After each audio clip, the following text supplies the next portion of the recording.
January 2025. Donald Trump sends shockwaves across the world with a declaration that he intends to take control of Greenland. More chilling still, he refuses to rule out the use of force. The world holds its breath.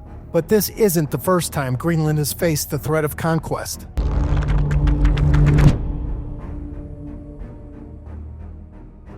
(1943). In the depths of World War II, a small band of Danish hunters on Greenland's desolate Sabine Island spots strange footprints in the snow. The Sirius Dog Sled Patrol, armed only with rifles and raw courage, tracks the footprints through -40-degree weather until they find something shocking: a hidden weather station controlled by the Nazis. A fierce firefight ensues, claiming the life of their leader. But the Nazi secret has been revealed. Soon after, the Allies bomb the station into oblivion.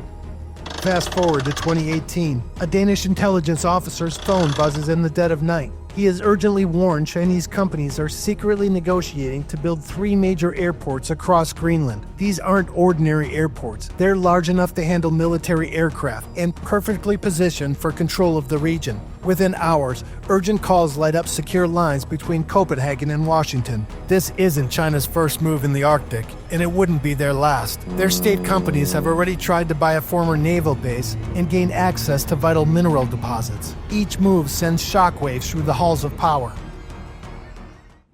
The Arctic ice is melting, transforming this frozen wasteland into a prize that could reshape global power. Thanks to global warming, new shipping routes are opening that could revolutionize world trade. The Northern Sea Route along Greenland's coast would cut the journey from Shanghai to New York by over a week. The Northwest Passage through Canadian waters promises to transform Pacific trade routes. Vast oil fields and mineral deposits, potentially worth trillions of dollars, locked under the ice for thousands of years, are now becoming accessible. Greenland sits at the crossroads of it all, and the world's great powers are coming after it.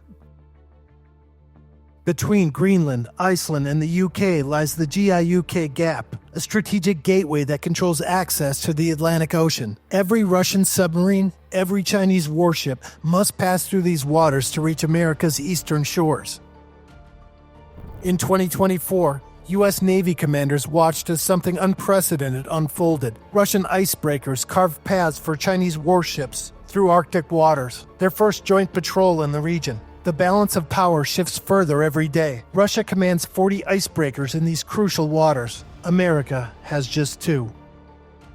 America's interest in Greenland spans generations. In 1867, fresh from purchasing Alaska from Russia, Secretary of State William Seward turned his attention to this massive Arctic island. Though that deal failed, President Truman tried again in 1946, offering Denmark $100 million in gold, worth billions in today's money. Denmark refused, but Truman's foresight proved sharp.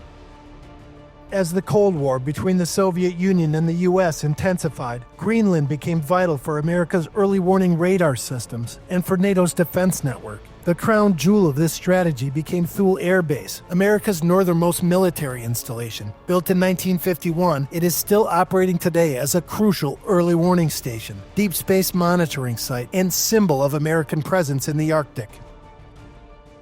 Beneath Greenland's ice lies a fortune that could reshape the global economy. The Coenfield deposit alone holds 1 million tons of rare earth metals, the vital materials that power our modern world. Within the Gardar province, massive deposits of neodymium drive precision-guided missiles and smart bombs. Dysprosium strengthens the motors in Predator drones. Terbium powers night vision systems and laser targeting. Europium enhances military radar and surveillance systems. China controls 90% of these crucial materials today. Greenland could break that monopoly overnight.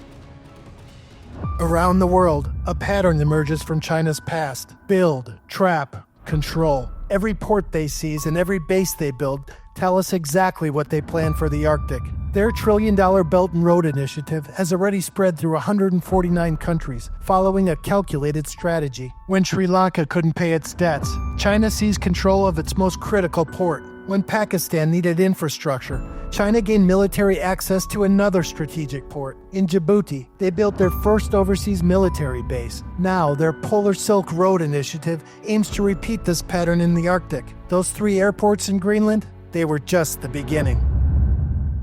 Today, 56,000 Greenlanders stand at a crossroads. Their average income of $48,000 per year falls far below America's 70,000. Many communities lack basic infrastructure.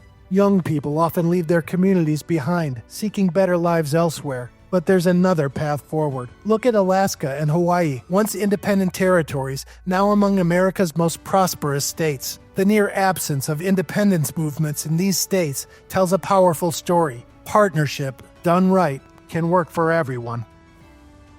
America faces a choice: be another empire that takes, or become a partner that builds. Look at China's playbook. Take resources, create debt, gain control. America can offer something better. Modern infrastructure connecting every settlement, mining profits flowing to Greenlandic communities, world-class schools and hospitals in every town. Just as Alaska's citizens get yearly checks from their oil wealth, and Hawaii built prosperity that benefits locals first, Greenland could thrive through true partnership. Young Greenlanders wouldn't need to leave home for opportunities. They'd be building their future right there, protecting their pristine Arctic while developing its riches. If Trump wants Greenland, he needs to show how every Greenlander wins, not through force, but through a deal so good they'd be crazy to refuse. The Arctic is changing, and Greenland can't face these powerful forces alone. Denmark's protection isn't enough anymore, not against China's economic might or Russia's military power.